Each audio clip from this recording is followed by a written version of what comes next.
When you feel ready, if you'd like to allow your whole body to release,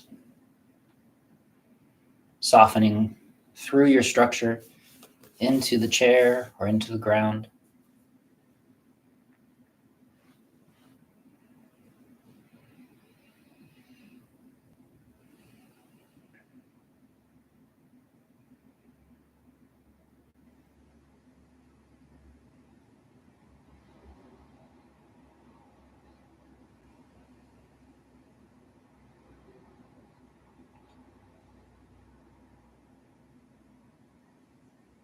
Remembering the principles we've been exploring about softness and release, leading to this possibility of openness and fullness. This possibility of being supported from the inside.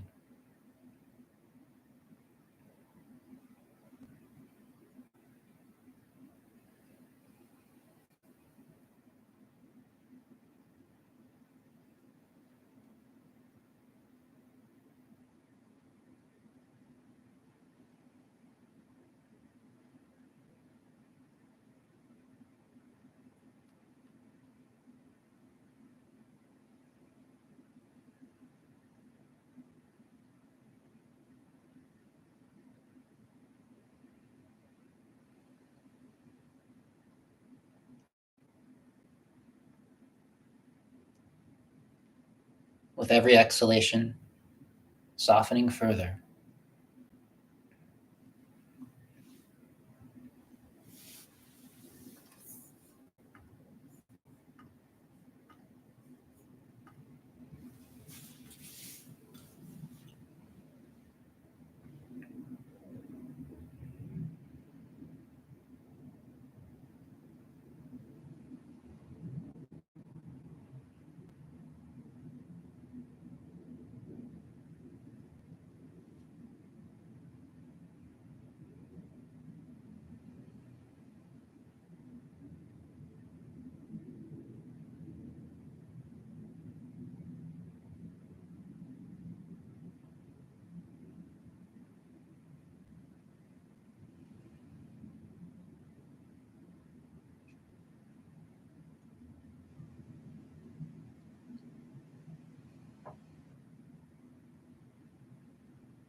Continuing to release.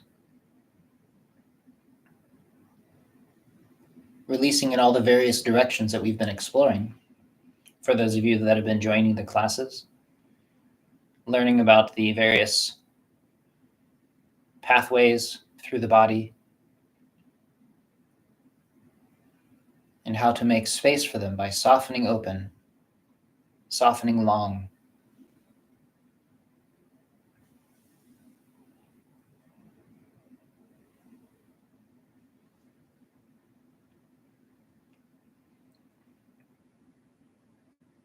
Getting out of the way of your body so it can open. Also, with each exhalation, allowing your mind to release whatever thing it was chewing on, whatever thought process it was circling around over and over. Letting it go.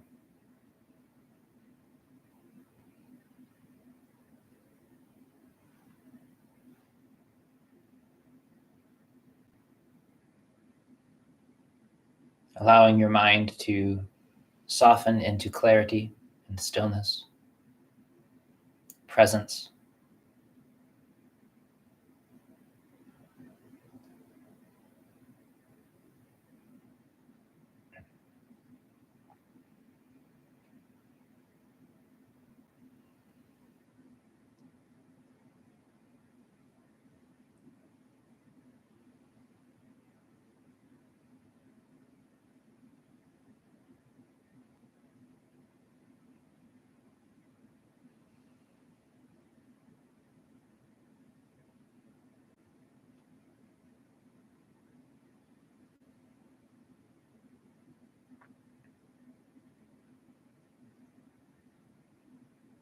If you notice any emotional turbulence, similarly, as you exhale through the mouth and you release any of those old tendencies, those stuck emotions, or just chaos that's happening as you settle your body and your mind, that chaos inside will start to ease, leaving only peace and contentment, comfort.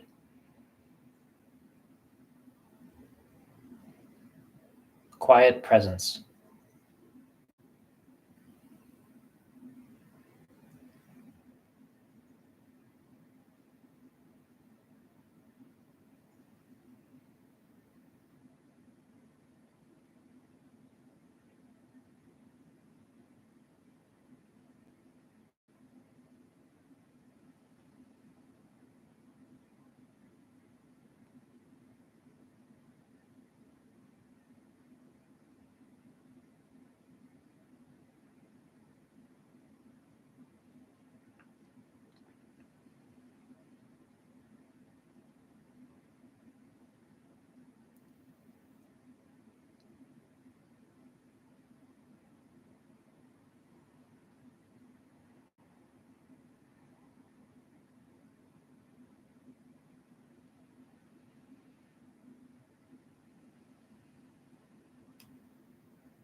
And when you're ready,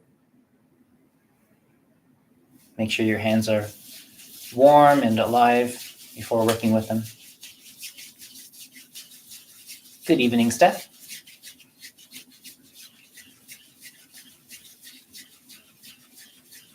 Hello, Del. Good afternoon.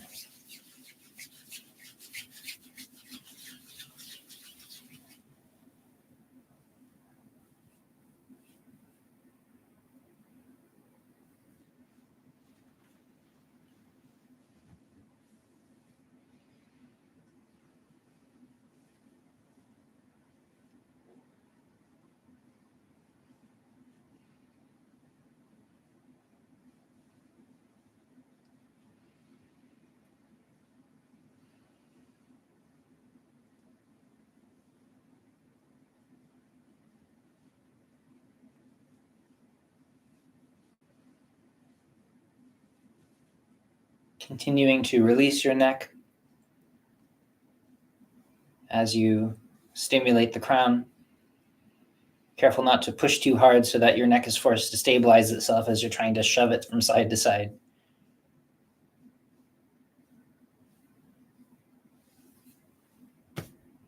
And always letting yourself soften between movements so that you don't carry tension from one practice to the next.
Especially softening and warming that space at the base of the neck.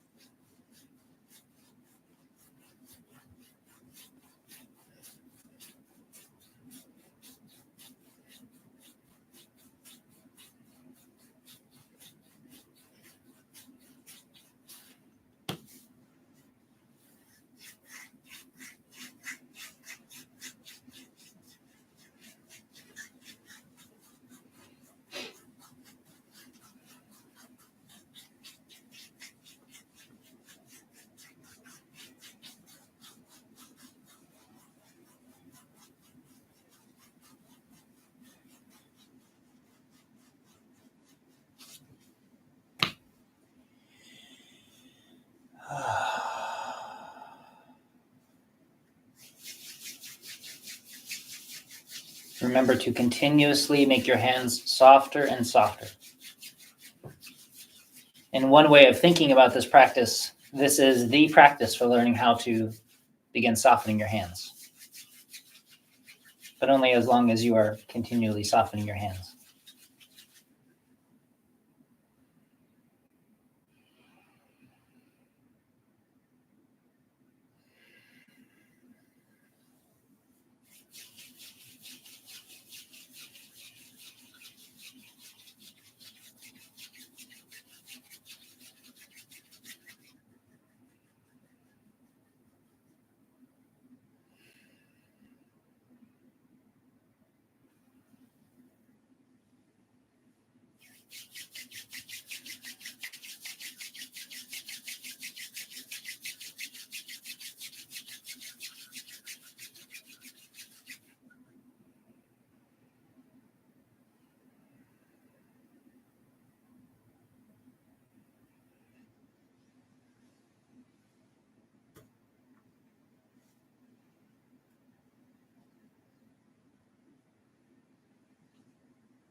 Slowing your mind down.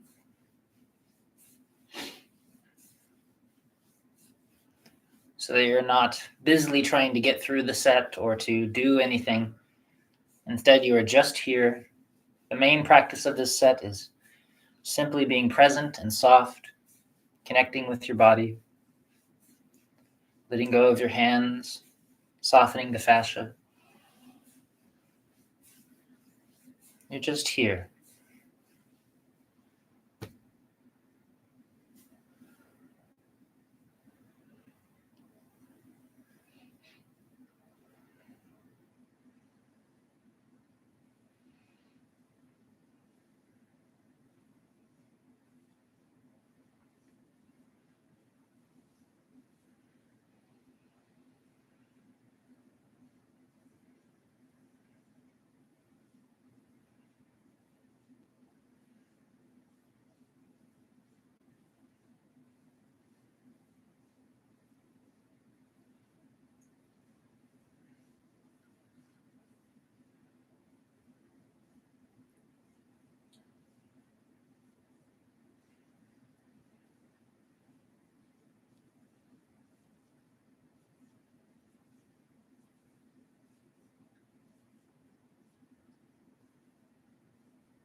Remember that as you lift your hands, your shoulders soften further. Explore how you don't need to tighten your shoulders in order to lift your hands.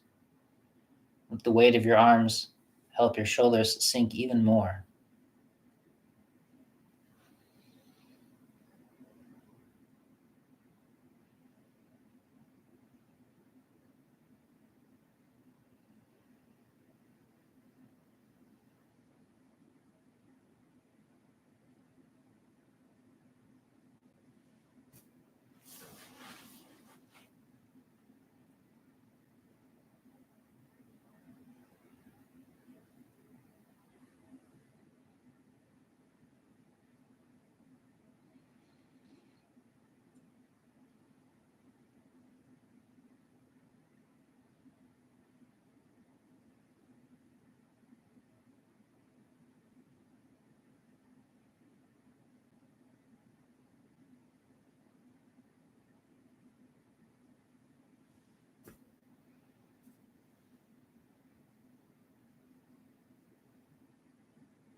barley tea.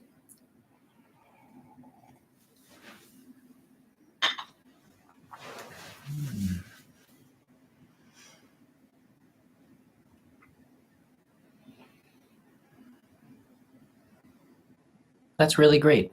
Yeah, Dell's mentioning how much softer his body's becoming from this practice.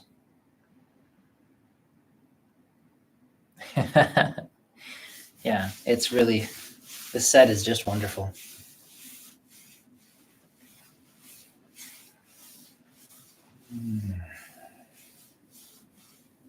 Yeah, I love that. That's really cool. Good signs, all good signs.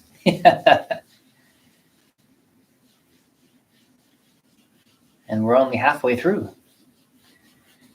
Yeah, you and Chris like to do the really long sets of these.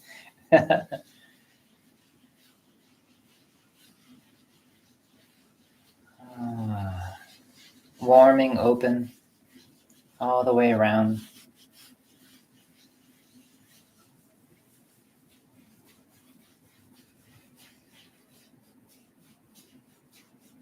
And remember that if you have a doctor who's been reminding you to do more breast massage, then this is your moment.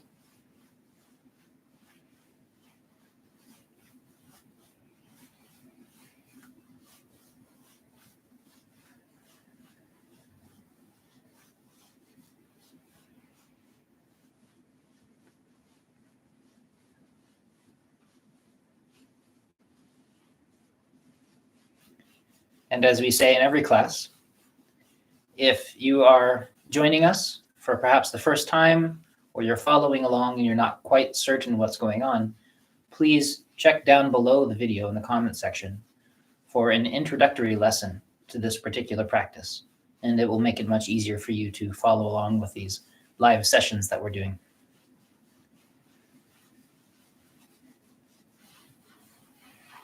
And in the very least, continually softening your hands. More and more. Fuller and fuller. And not softened limp, the wet noodle hands. Or what was that movie? The hot dog fingers. The hot dog fingers. Everything everywhere all at once. That's right. Gosh. So, just disturbing. Very disturbing. Fun movie, disturbing image. No hot dog fingers, no noodle hands, no tofu palm. Just soft, gentle, and open.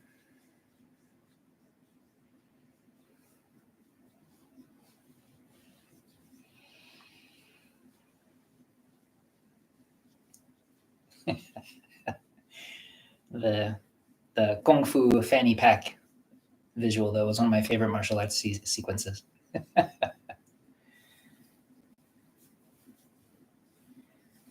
I can't remember what the fanny pack looks like. It had chains. It had little baubles hanging from it. It did. It had like the little Hello Kitty things and like the little kids hanging from their backpack.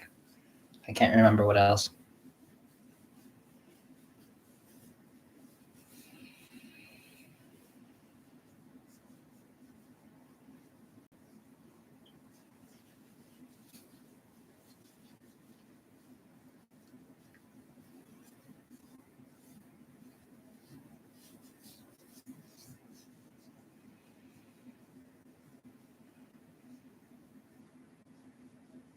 Continue to let your awareness soak into these places.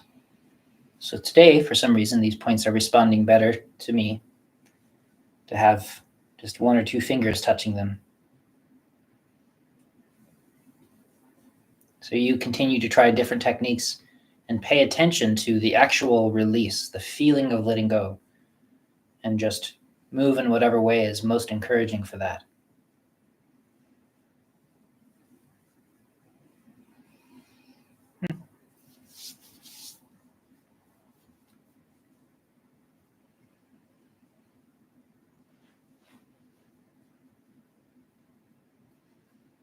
And again, that kind of thing requires the skill of listening.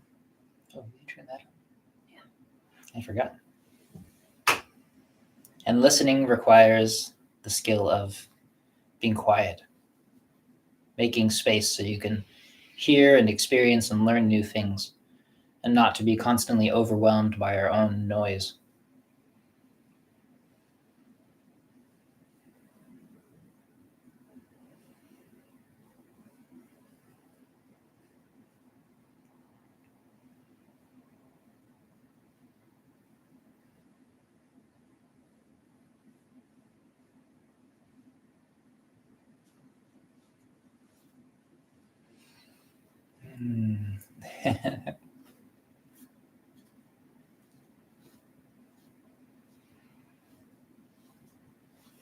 And using light pressure, this very gentle pressure to reach into the space just beneath the skin, is a really wonderful way to increase your level of awareness, because it's a less obvious sensation. You're not being poked with an acupuncture needle or touched with something really hot or really cold. It's a very subtle experience, and it forces you to listen. Yesterday, I was studying the Guqin instrument with my instructor, and the new way of playing these very ancient pieces of music, because they're thousands of years old, is to continuously strum. You're actually almost playing as though your instrument is amped and mic'd and people are listening on YouTube or something. And every note you play and you strum and you play and you strum like a modern guitar. And he was showing me some people on YouTube that were playing these very ancient pieces that way. But the old way of playing it is you will play once, you'll hit a single string, and then you'll move and you'll move and you'll play different notes without continuing to hit the string, which means it slowly fades and fades and fades and fades until you're not able to hear anything anymore except your finger moving on the string. And it's supposed to help pull you into the stillness. You listen, and at some point in there, the music turns into stillness, and your mind gets really quiet to hear. And all of the music is like that. It's really wonderful. Again, because it's built around that kind of skill attainment. And so different. Rather than playing and pushing it out to people, it's trying to draw you in. And this sort of very light touch that we're doing during the practice has the same quality. It's subtle and quiet, which of course noisy people will become bored by. They want to really feel it. But what we're really talking about is learning to become subtle and quiet enough to be able to feel deeply instead of just feel a lot.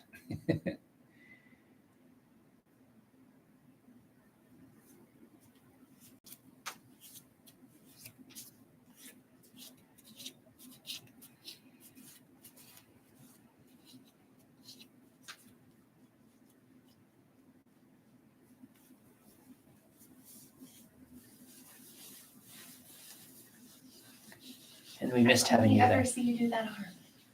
It's so strange. This one? Yeah. I wonder if it just takes you that long to kind of come into the present moment and notice. I don't know. Or like my brain just notices that arm in particular. Do you remember me talking about massaging the breast and doing all this stuff? Yeah, for sure. I did it Pushing with on the you. points. It's just so weird that like I only have a picture of this side for some reason. Some people have 2 left feet. I have 2 right arms.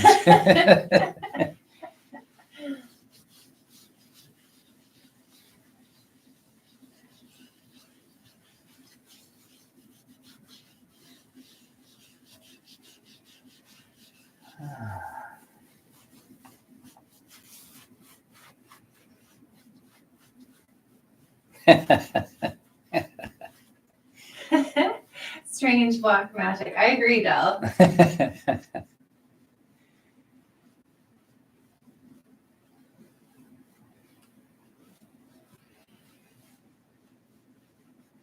Oh, it's snowing again. Is it? Yeah, we got lots of snow last night. Not lots, but we had a good amount of snow last night.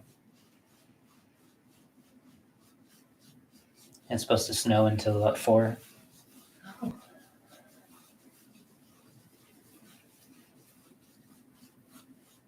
Continuing to soften your hands as you soften your shoulders, releasing all the way through. Let the depth of your mind soak in, not the pressure from your hands.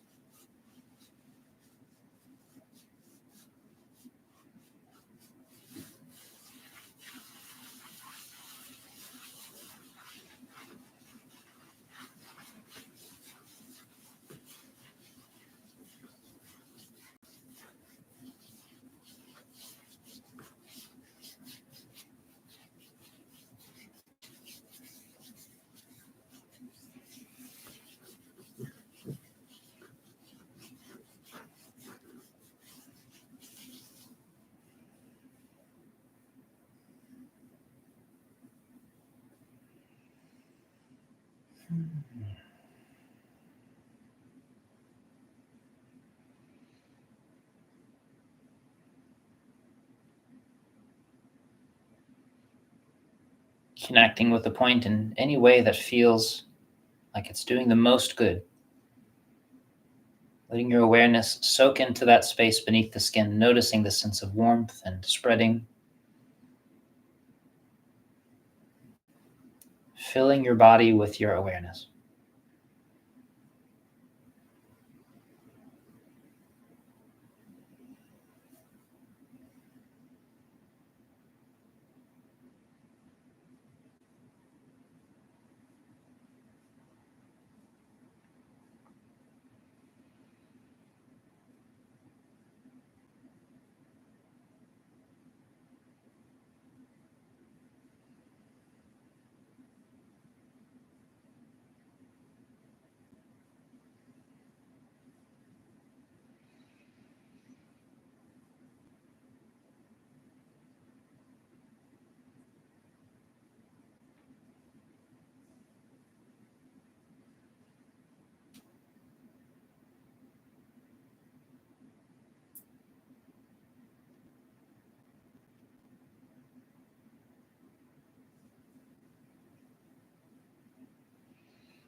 Easing open the forearm, softening your hands, softening your mind.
Continuing to soften your hands. If you notice your mind wandering away, continually returning it to the present moment.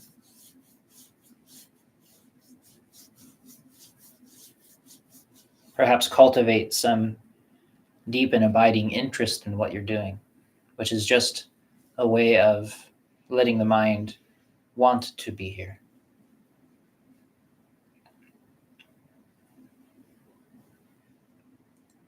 Eventually, even that won't be necessary. But it's adding a little bit of intent and a little bit of emotion to help your mind want to pay attention. Eventually, the process is so deeply fascinating anyway that your mind will just stay resting in what's happening all the time.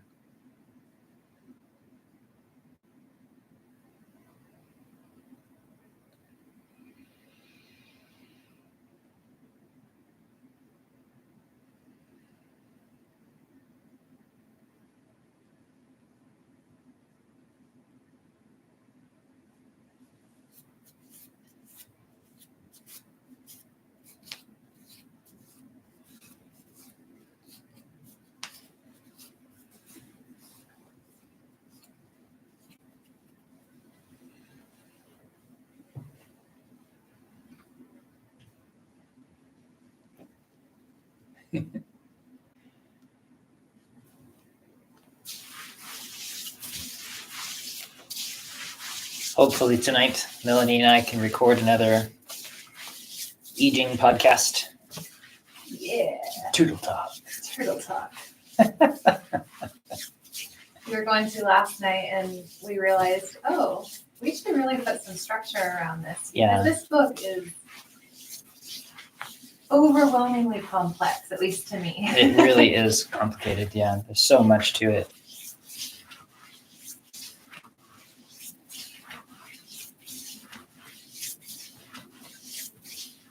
Yeah, we did, Del. He was asking me about the podcast episode. Oh, Do you yeah. want to mention where he can find it if he wants to? Well, Dell's already on Patreon. He should be getting these messages. Check your messages, Dell. It's yeah, I think John's latest email contains a link to it. It's called Turtle Talk Podcast. And there's only one episode right now. And do you have like what are they called? A playlist on Patreon for it? Yeah.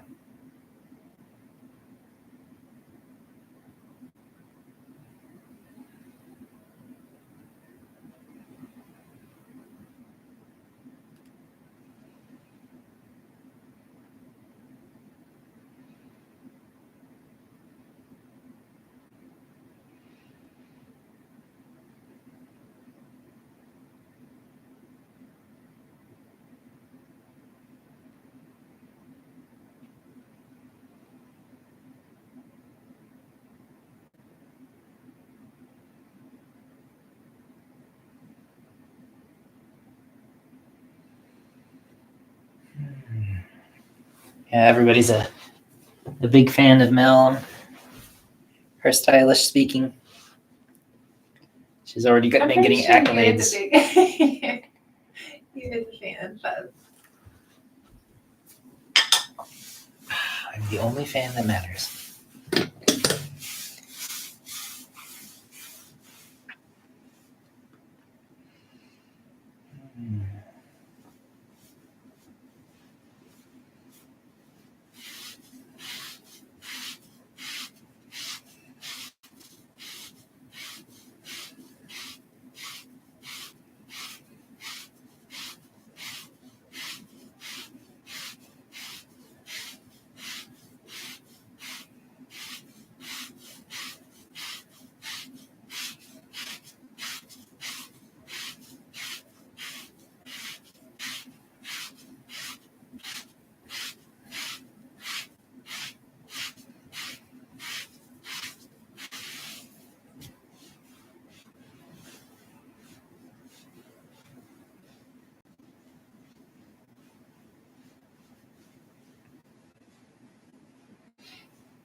Remember to continue to soften your legs, soften your hands, your shoulders, your waist, releasing your neck so that the crown of your head floats up, allowing your spine to be long and released.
And if you want to try this one again with me, continuing to open the shoulders, shoulder blades sink as the elbows rise, the hands trace below the collarbone, sink down primarily along the outside, sink down.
As you come over the top, emphasizing the downward direction again, sinking down toward the navel.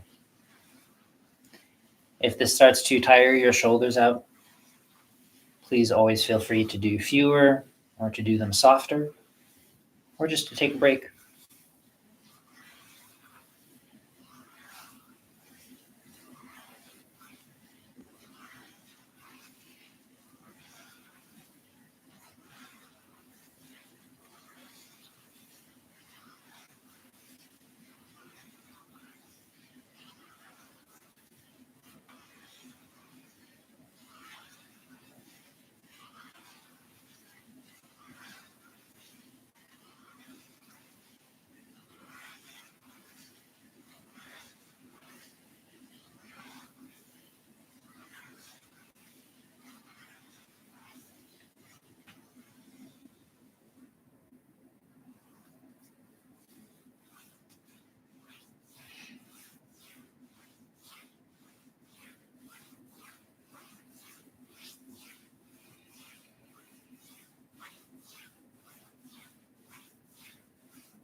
Continuing to soften your hands more and more.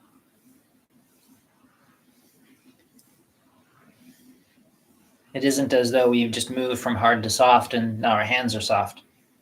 Softness accumulates in the tissues. So in the very least, you want that softness to accumulate in your hands.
How do you feel? Good. Good. Yeah, back is opening up a little more. It's really good.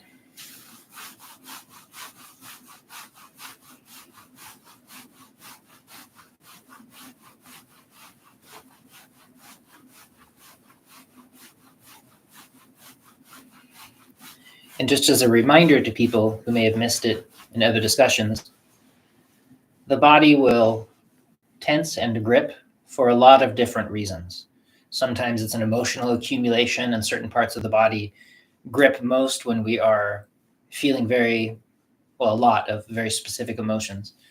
Sometimes it's structural, postural. You've been standing or sitting in a weird position, so your body, in order to keep it from collapsing in on itself, because it can't use the bone structure just to hold you up, instead it turns your muscles into bones so that they hold you up in a strange sort of modernist sculpture way.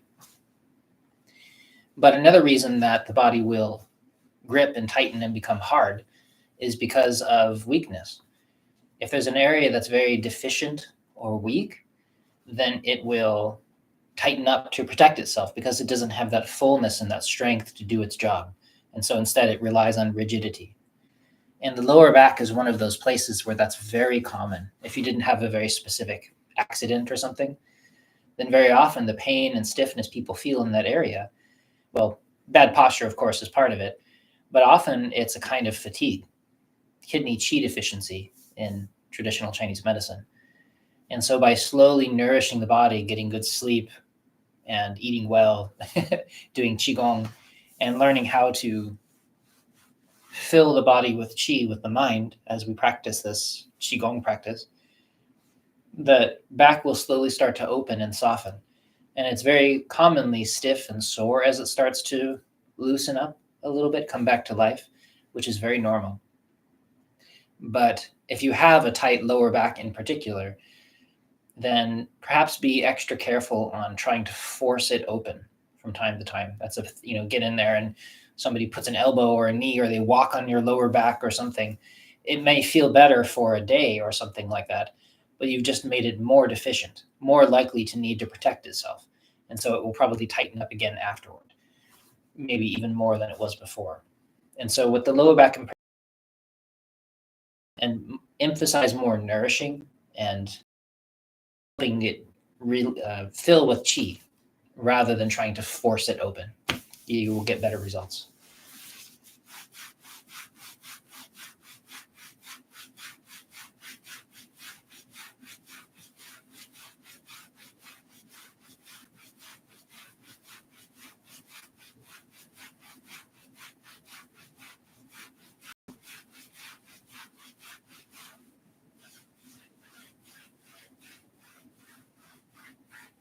And if you happen to look at that paper sent out with all of the movements listed, you might notice that ZhiCheng has this whole series on the back listed out to be each spot 100 times, probably more than 100 times. And we don't do it because of time, but also because people already complain that this tires their arms out. And so if you have enough softness or enough time, then I would definitely recommend doing the full 100 strokes, full 100 repetitions for each one of these movements. And maybe toward the end of this second half of the set, I'll include a day that has the full 100 for each of those, because maybe people's arms will be softer by then. It'll be easier for them. But feel free to adjust it for yourself. You don't want to exhaust yourself.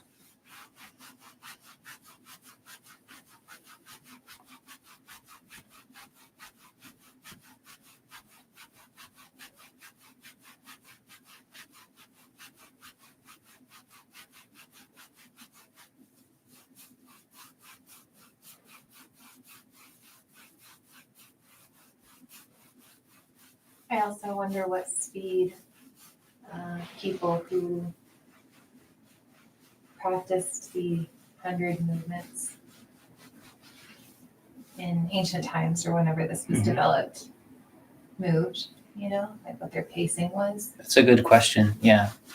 The pacing should always be whatever speed helps you soften the most. And the same with the technique and those things. Because it's true, maybe they would kind of do this. And it would be a 20-minute long meditation on their back. Yeah, for me it would be really slow. Yeah.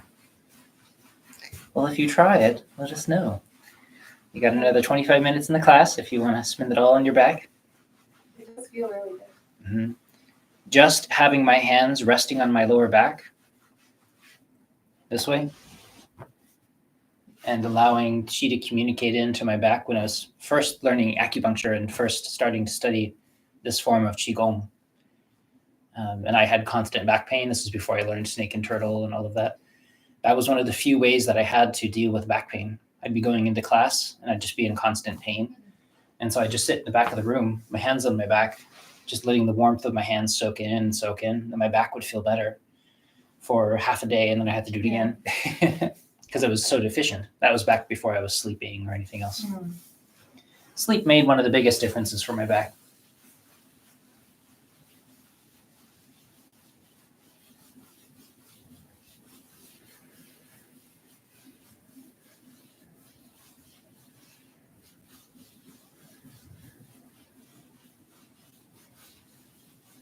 Yeah, I think that's wise, Del, to take as long as you need in any given spot. That's always the difficulty with classes like this, where I do the movements designed in a way to, take the 90-minute set that we're working with so that people can follow it. But remember that traditionally in any Daoist gathering, everybody was just doing the thing that they were doing at their speed. Nobody was ever following along in lockstep. And so even in the beginning classes, often I'll be teaching Qigong or I'll be doing movements or something. And it's very normal for beginners to just sort of follow you. They're mirroring everything that you do, and that's fine. That's a good way to learn. And at some point, as I probably say too often, people start to feel what it is we're trying to do. And in this case, soften and sink the Qi down. And once they are able to feel that process, then they do it at their own speed, their own time. They do as many as they need. And pretty soon everybody is just practicing Qigong in the room together, but not mirroring each other. In the old Buddhist style practices of Qigong that I was growing up with, especially in the martial arts world, everybody would do exactly the same thing at the same time, and it would be rude if you were doing something separate. But the Taoist culture is very different.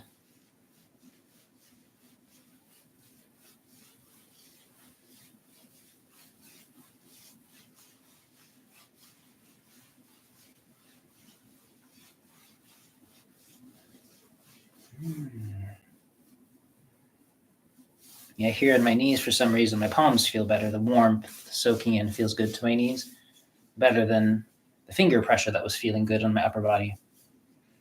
But I don't know why.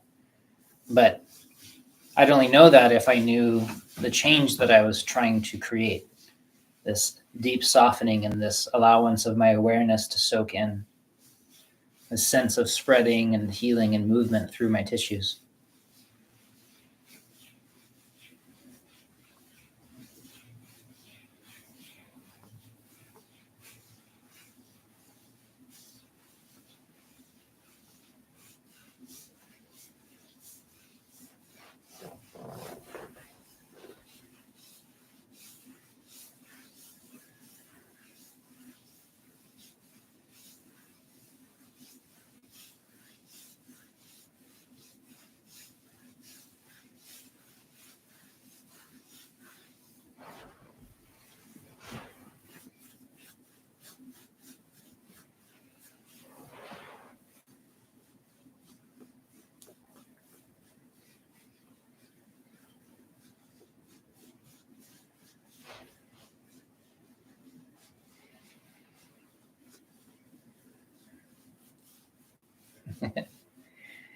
Maybe by this time next year, all the new virtual reality Apple Glass stuff will be everywhere. And if somebody wants to donate some sort of 3D camera setup, you can do classes so that you can walk around me and see what I'm doing. And we'll have a whole bunch of ghostly people in the room practicing with us. That would be pretty cool. Times are changing. They are changing.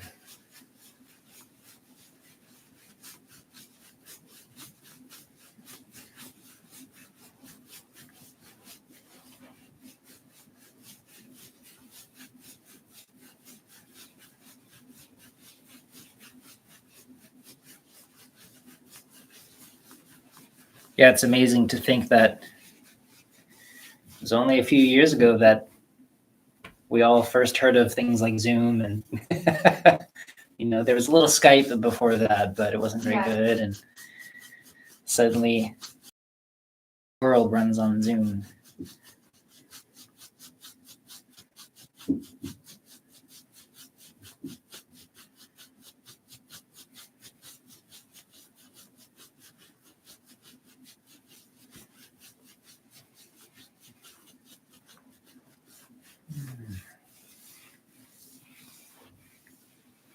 I remember watching a discussion that people who are starting university today will eventually get degrees for jobs that, for the most part, don't even exist yet. Pretty wild. So does that mean he'll exist in the next 4 years? It's a good question. Yeah.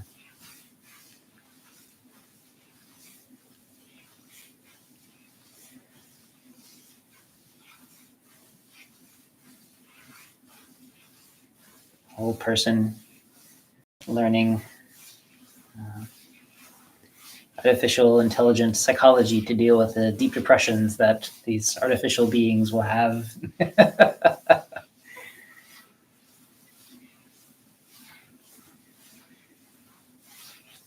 Maybe they'll join your classes. They would. I would love them. I, for one, welcome our robot overlords.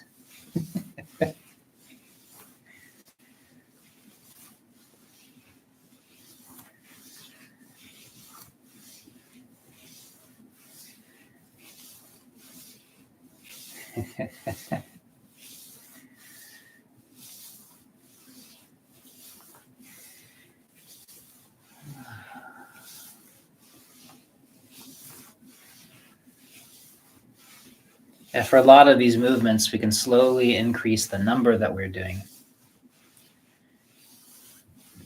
as long as they don't begin to feel tiring. Like this, for instance, might feel exhausting for people on their lower back if their hips aren't open yet, so that they have trouble folding. So instead, they're sort of reaching like this, and that can be exhausting. But as soon as your hips are soft, then this becomes effortless because you're just bobbing back and forth.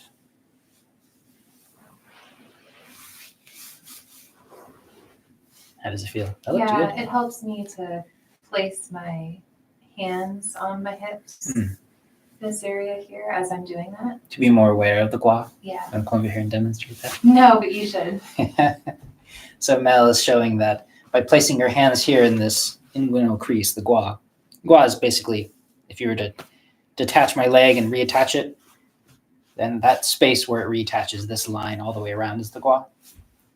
And if you fold and open at the gua,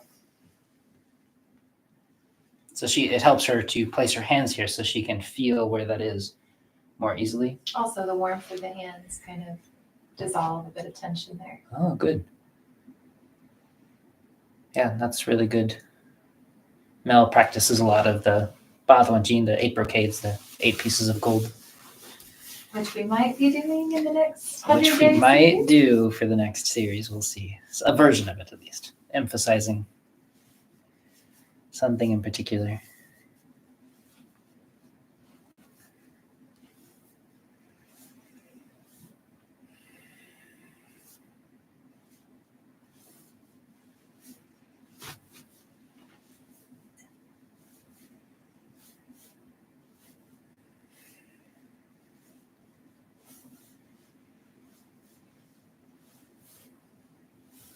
Hands soft, mind soft.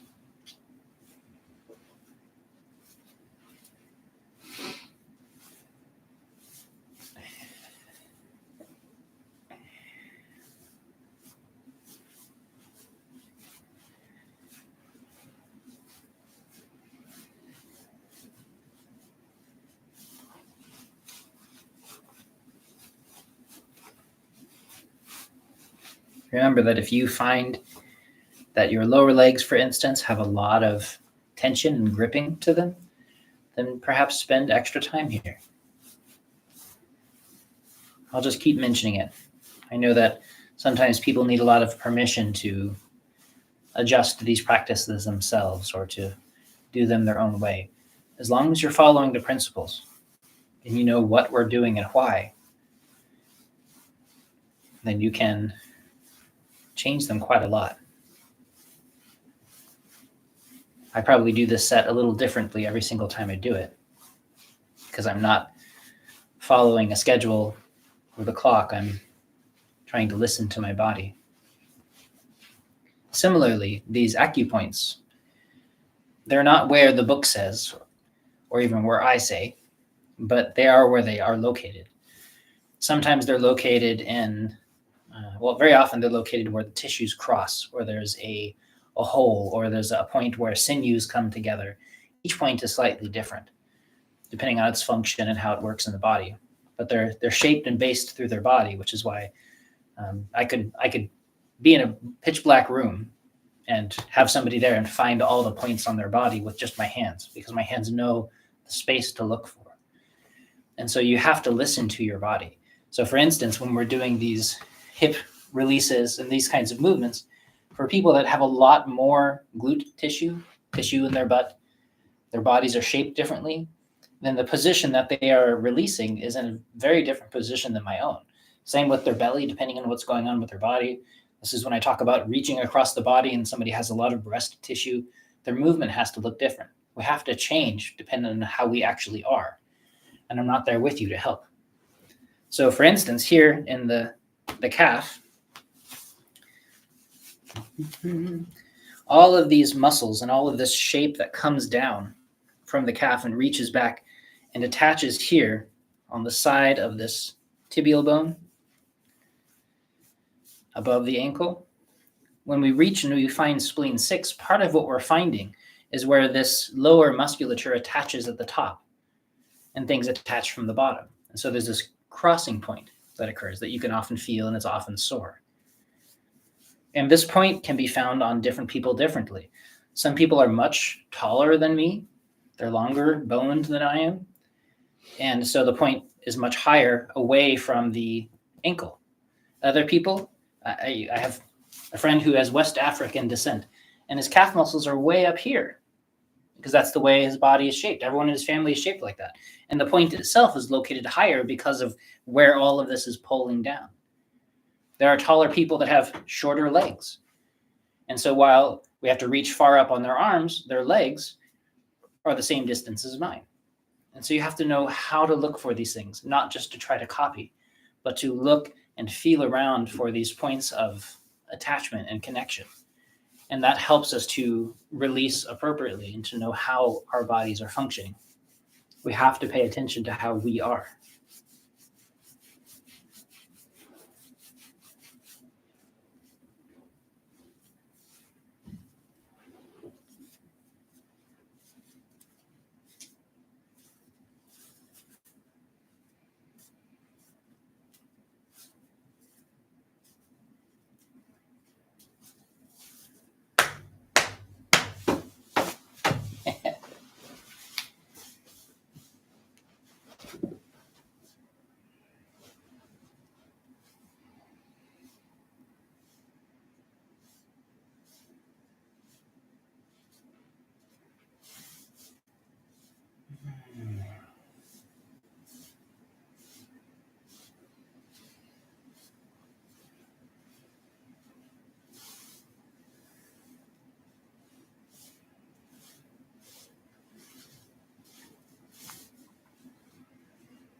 And Del is talking about how his tendons feel softer. And that's part of that description. I mean, literally in the I Ching Jing, the classic, the book that's written, or the song that's written about I Ching, the changing of the sinews. That's partially what they're talking about. It's a transformation of the whole body. The skin changes, the tendons themselves become softer and springier, because they're not constantly being pulled tight through tension, but also the musculature itself changes, becomes fuller, changes in texture, layers of it change. Even the bone changes.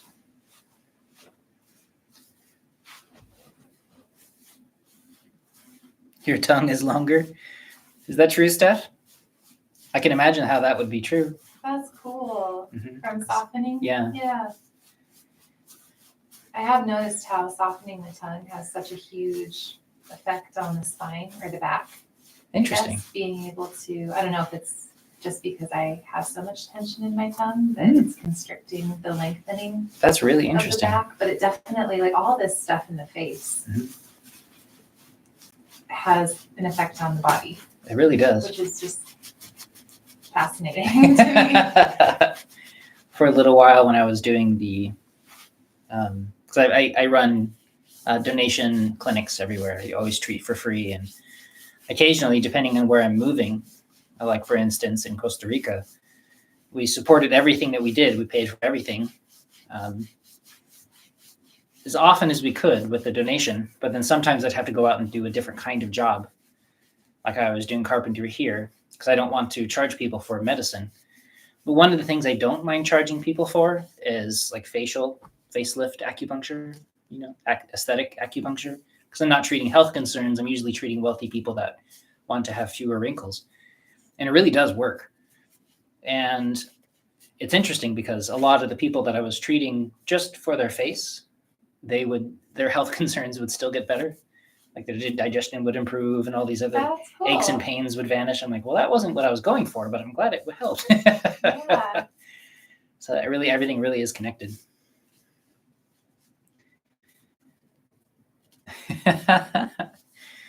Steph is talking about her tongue. That's so funny. It's really neat, Steph. Pretty soon, like you're going to be one of those, like a Shar Pei that has his tongue slightly hanging out all the time.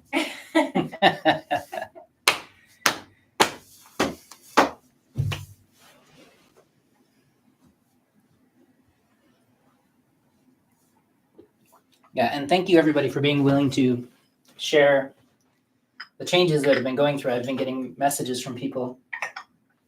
I know not everybody wants to share things publicly, but it's really nice when we can, because that way the people who are learning this can be encouraged about their own health progress. And so it's always really nice to be able to share with everybody, even if it's about a strangely long tongue. Steph's the next big member in the Rolling Stones. Is that the Rolling Stones with the long tongue? It is, yeah.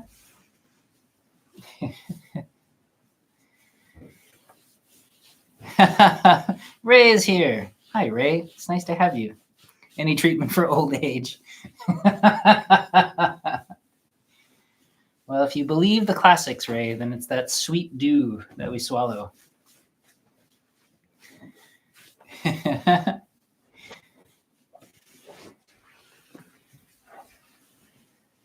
Ray, from all his practice, the man is 20 years old anyway.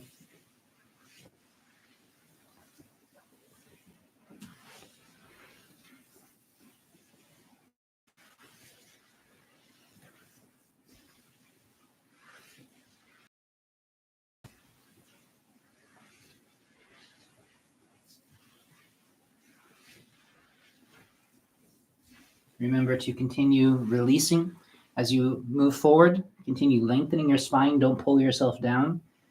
And be careful that you're not gripping with your thighs. And if you're not sure if you're gripping, then you can place your fingers up in here, in this bundle of sinew on people. And if you feel it jumping as you lean forward, you know you're trying to pull yourself down. And instead, you want your legs to go that way. You're softening that way. Your spine continues all the way around. It helps. ZhiCheng Shifu uses the trick of letting his fingers walk down. You walk down, down, down, down, and then you come up. That way you're following your fingers rather than pulling yourself down with momentum. Lengthen. And you want to do the same even when your hands are on the back and outside of your legs. Letting go.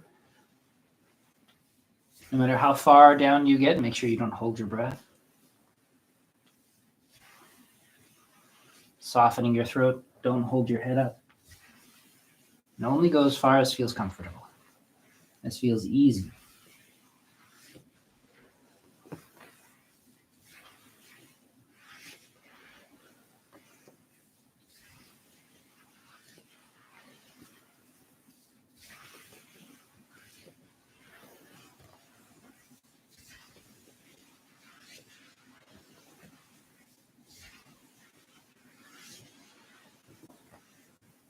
If you notice yourself feeling strain or over movement, then just, again, do it smaller or softer, or take a break, or do fewer.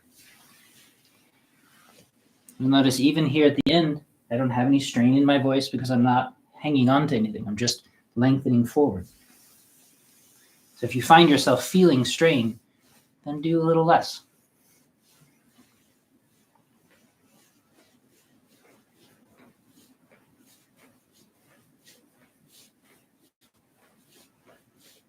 Full, comfortable circles.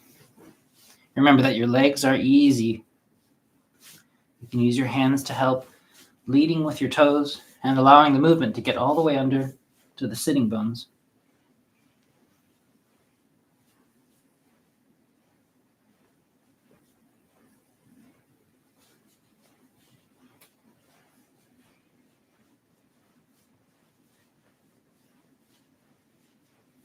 And if you want to follow ZhiCheng Shifu's numbers, you can do 100 of these in both directions.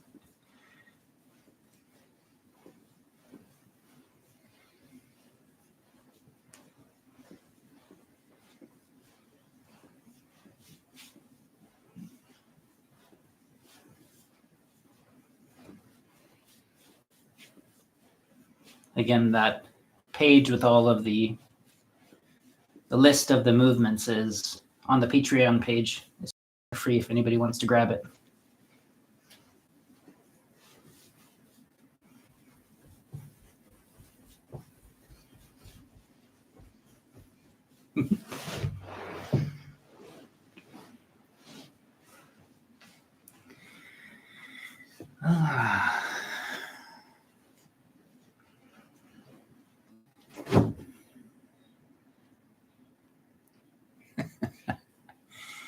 A little bit of the clicking of the teeth, lengthening your tongue like Steph. You want to touch the center of your sternum with your tongue at one point. It's the goal of all Daoists.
At this point, if you would like to lay down for several minutes, you're welcome to let your body open that way.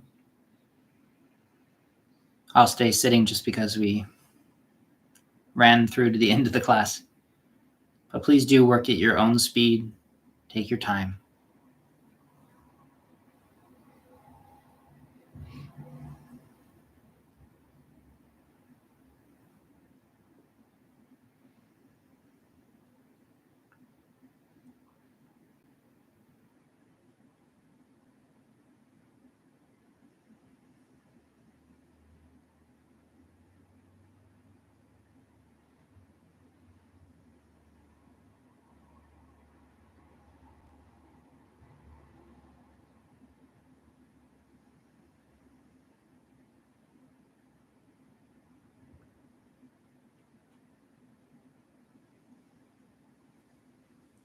Thank you, everybody.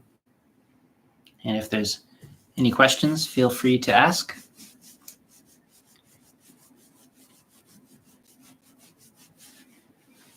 Do you have any comments?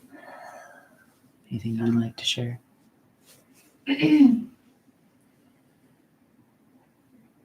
Thanks, Steph.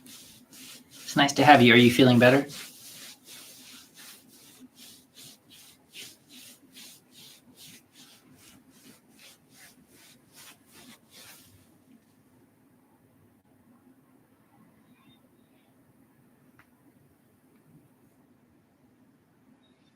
Del says he has a question. Oh.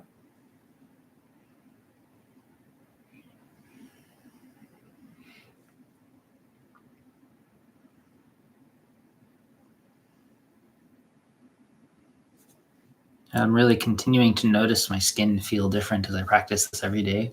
That's really neat. It's very interesting.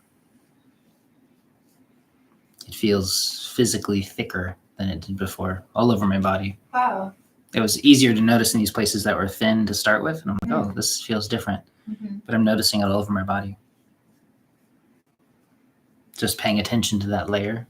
That's really cool. It's neat.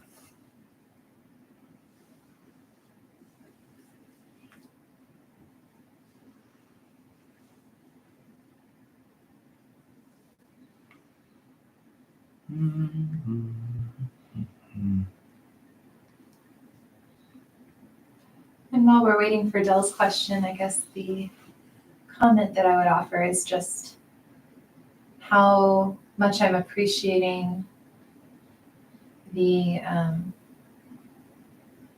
gradual accumulation of effects that this class has on standing and walking and other Qigong practices. I think it's what I notice is that the more I can experience the safety in letting go, the safety in releasing areas of tension, especially in the low back, the more I can breathe and the better I feel. Yeah, for sure. I think so too. And Ray, if you're still here, one of the great things about the set that we've noticed is that it's because there are certain kinds of Qigong that are not safe for people who their minds have not settled, their bodies or their emotions are perhaps more chaotic. And one of the things that we've really leaned into with this particular set is that it's a very safe, settled form of meditation for people who are otherwise too chaotic to emphasize something. It's not heavy on visualization, so they're not getting lost in visualization. It's a somatic practice, and they're constantly reminding themselves. And a lot of people, they're not in their bodies, and so they can't feel their bodies even if they try. But here, because they're connecting and releasing, and we're not putting big pressure in, so they're not hurting themselves, it's one of those things that you can't really do too much, and a little bit is just fine. It's just a wonderfully safe, gentle, meditative practice, as much as it's a form of Qigong to connect to that fascial layer and get their mind to soak into their body a little bit. Just a wonderful, safe practice. The more I do it, the more I'm impressed with it, and I'm just really happy to be getting it out there.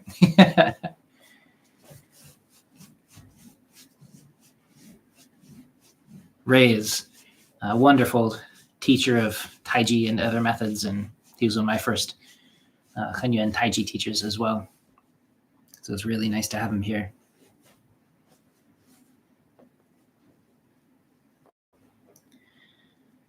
I never got, oh, that is Dell's question. Okay, he says, you said the other day you woke up early or you couldn't sleep for some physical reason. I get this too. I will wake up early in the middle of the night, not because of too much yang, but because spirit wakes me up.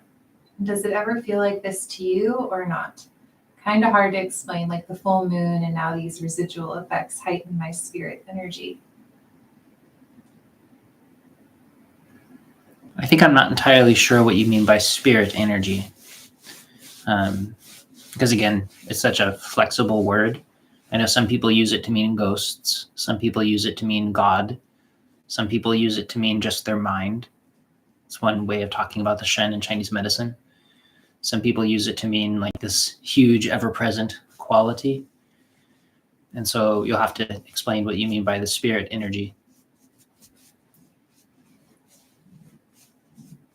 It's one of the things about having so many different systems out there. All the vocabulary gets very confusing because we all use the same word for everything. Do you want to say anything about the full moon since he mentioned that? Yeah, it's interesting. I was actually talking about it with my Shifu yesterday. That full moon quality that for most of my life, actually, I would get really bad migraines. A lot of it came from doing martial arts my whole life and getting punched in the head. And eventually I had a crack in my skull and that didn't help. And so one of the things that I always noticed was that I would get a migraine even before I was very connected to the moon cycles. I would get a migraine like the day of or the day just before the full moon. And it was really consistent. And I was taking a journal trying to find out what was causing these migraines. And that was one of the things we really noticed. And so we do have a connection to these larger grand cycles. It's a very obvious one. And so that certainly could be a cause. That was one of the things that really impacted me. And it's a thing that happens a lot to a lot of people. And it's just part of our makeup. We had, it's like a tide flow inside us, the same way that the tides are impacted. Somehow it impacts us, not just because it's brighter, because people will experience it even inside the house.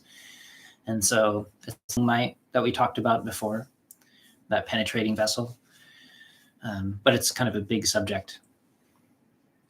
I think he answered your question about what he meant by the spirit. He says the creative spark to do. Oh, yeah, that kind of like young spiritedness.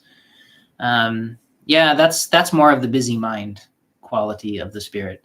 And so, yeah, slowing down the mind is the way to do that. That part of our nature that needs to do things and is very energetic and has to get out into the world. And that's something I've dealt with a lot because I get really excited about training and practice and these go do stuff. And so some of that I think is okay as long as you are generally a very well-rested person. Kind of like how yesterday I was feeling very tired because I didn't sleep. A lot of that was because of the wild windstorm that was happening yesterday, and it was just making so much noise and shaking everything. And coyotes were howling just outside my window, and then a cat fight happened. So it was just a lot. And I was away from Mel, and I never sleep as well when Mel's not around. But I was just fine because I've spent so much of my time restoring my chi that now I have plenty. Like I can afford to waste it a little bit. Not that I want to, but I can. And so there's that quality. But if you're still in that process of restoring your chi, then you definitely want to make sure that you emphasize the sleep. And so even if you're being woken up, kind of being excited like a kid before Christmas or something, then do your best to soften your mind, to slow down, to not to force your mind down, because that just causes your chi to come up, but instead to let go of the thoughts, let go of the distractions, soften your body so that your breath slows down. And hopefully, in the very least, even if you don't sleep, you get to continue to rest, because that's better than not. Did that make sense? Mm-hmm. Good. Yeah, he says, unfortunately, physics astronomer Neil deGrasse Tyson doesn't believe we are connected to the stars. LOL. I definitely know that. And I've read all of his books. I enjoy his work a lot. I'm a big fan of physics. And at the same time, I've had my own personal experience with this, and so I don't know what to say about it, other than that it's, at least in my physical experience, is a very real thing. And it's funny because I'm a really big fan of thinking. Like the cup here says think.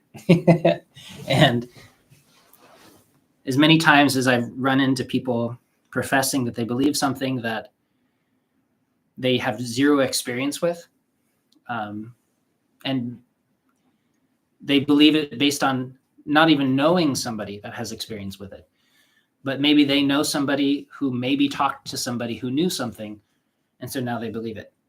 And that's like what happens on Facebook and these kinds of things. And so I think there's a lot of reason to be skeptical of claims that are out there, in my experience. I want people to think. And at the same time, if you start to have experiences yourself, you question them and you check them out and you test and see if you can understand things as good as and clearly as you can. So yeah, I think a lot of these things are subtle and difficult to understand, but you definitely want to be open and continue to question. I question myself all the time. Oh, you're heading out? Yeah. Okay. Thanks, everybody. I love you all. Keep practicing. Say goodbye to Mel. Bye.